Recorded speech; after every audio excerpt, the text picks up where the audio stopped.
महेश मालविया, भोपाल से, EPS 95 राष्ट्रीय उपाध्यक्ष। जैसा कि आप जानते हैं कि हमारे सेवानिवृत्त कर्मचारियों के लिए पिछले 8-10 वर्षों से माननीय चंद्रशेखर परसाई जी के नेतृत्व में जो मध्य प्रदेश में EPS 95 के हमारे कर्मचारी साथी हैं, उनको हायर पेंशन के लिए जो संघर्ष किया जा रहा है, उसी श्रृंखला में आज यहाँ पे एक बैठक का आयोजन किया गया है ताकि जो फॉर्म भरवाए और कुछ रिजेक्ट फार्म हुए उसके बारे में यहाँ पर विस्तृत जानकारी दी जाएगी। साथ ही 18 दिसंबर नई दिल्ली में जंतर मंतर पर पूरा नेशनल लेवल पे EPS 95 के सेवानिवृत्त कर्मचारियों द्वारा एक जंगी प्रदर्शन सरकार की आंखें खोलने के लिए कि इस वर्ग के वरिष्ठ नागरिकों को जो उनका हक है वो मिलना चाहिए, उसकी भी यहाँ आज चर्चा होगी। मैं चूँकि चंद्रशेखर परसाई जी ने ये जो मध्य प्रदेश में अलग जगाई है, उसका पूरे राष्ट्रीय स्तर पर एक अपना महत्व है। मैं सभी लोगों से आह्वान करूंगा कि 18 दिसंबर को ज़्यादा से ज़्यादा जंतर मंतर पे दोपहर 10 बजे, प्रातः 10 बजे से 2 बजे तक का समय है, आप ज़्यादा से ज़्यादा वहाँ पहुँचें और अपनी मांग को मनवाने के लिए केंद्र सरकार, श्रम मंत्री, हमारे जो संबंधित मंत्रालय हैं, उन पे दबाव पड़ेगा। एक बार पुनः मैं सभी को शुभकामनाएं देता हूँ कि आगे भविष्य में ये हमारी हायर पेंशन अवश्य मिलेगी।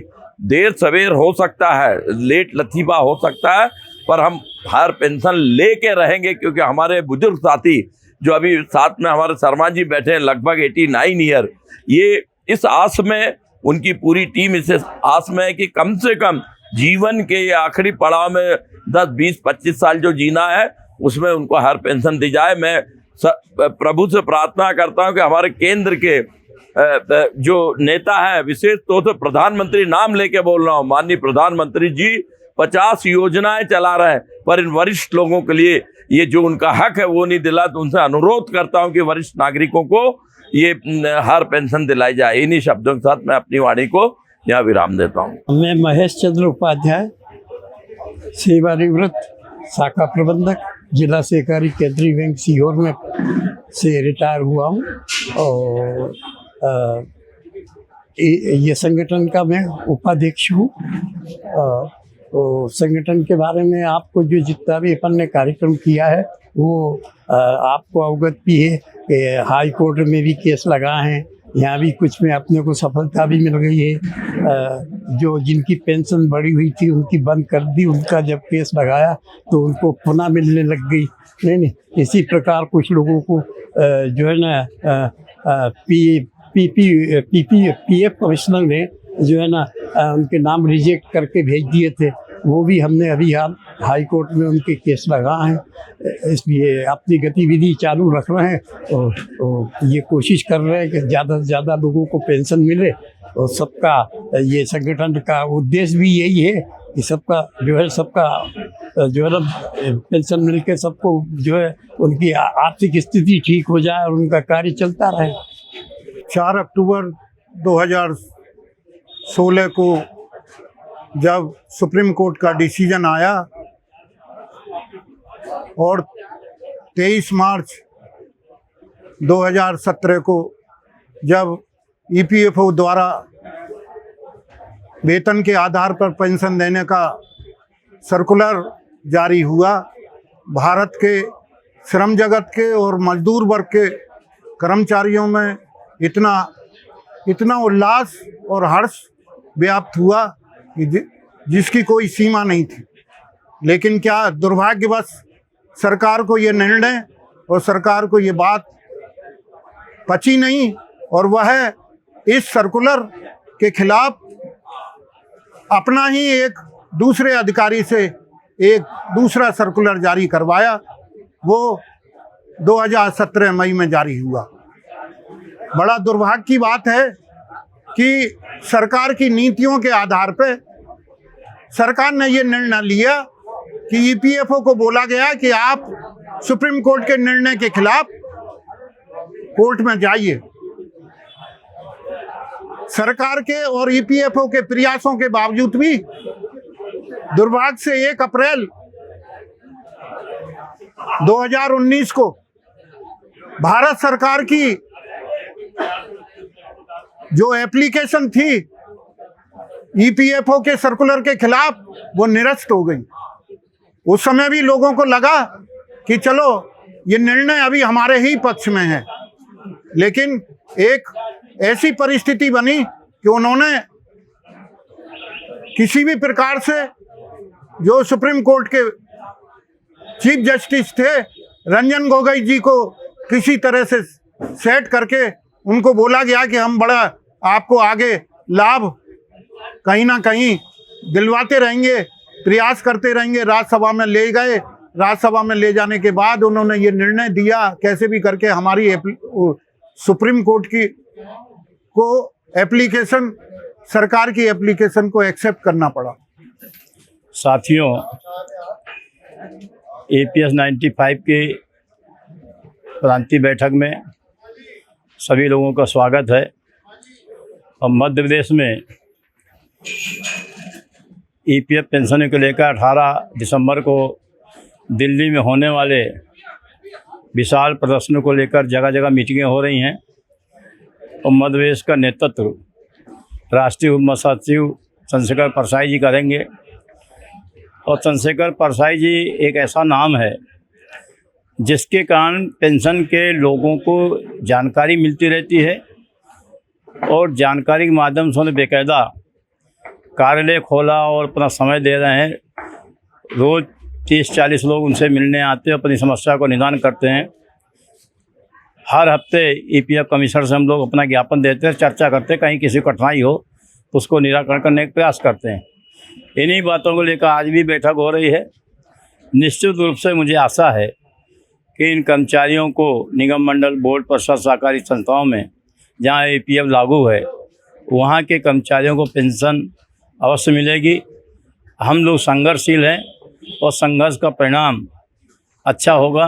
निश्चित रूप से कोर्ट में हमारे केस चल रहे हैं, उनके माध्यम से हम लोग विजयश्री होंगे।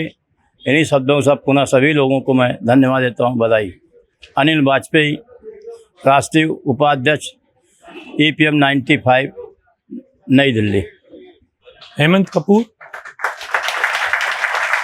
EPS 95 के संघर्षशील साथी पूरे हिंदुस्तान में संघर्ष कर रहे हैं। EPFO को जो काम स्वतः करना चाहिए था, उसके लिए वरिष्ठ नागरिकों को सड़क पर लड़ाई लड़नी पड़ रही है। वो माननीय न्यायालय की शरण में जाना पड़ रहा है। मेरा केंद्र सरकार में बैठे अधिकारियों से निवेदन है कि संवेदनशील मुद्दे पर